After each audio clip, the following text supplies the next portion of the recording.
Hi everyone, আজকে তো শনিবার, বেশিরভাগ বাড়িতেই নিরামিষ, তাই তো? আমার বাড়িতে কিন্তু নিরামিষ, তাই ভাবলাম পনির দিয়ে কিছু একটা আইটেম বানানো যায়। আর তোমাদের সাথেও ভাবলাম শেয়ার করে দিই, যেটা রুটি, পরোটা বা ভাত সবার সঙ্গেই চলে, খাওয়া যাবে।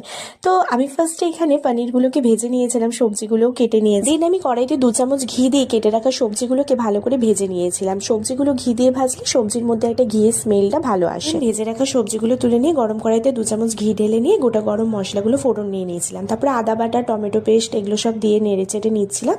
এটা স্কিপ হয়ে গেছে। দেন আগে থেকে ভিজিয়ে রাখা সাদা তিল, চালমগজ, আলমন্ড, আমার কাছে কাজু বাদাম ছিল না তাই আমি আলমন্ডটা ইউজ করছি, তোমরা চাইলে কাজু বাদামও ইউজ করতে পারো।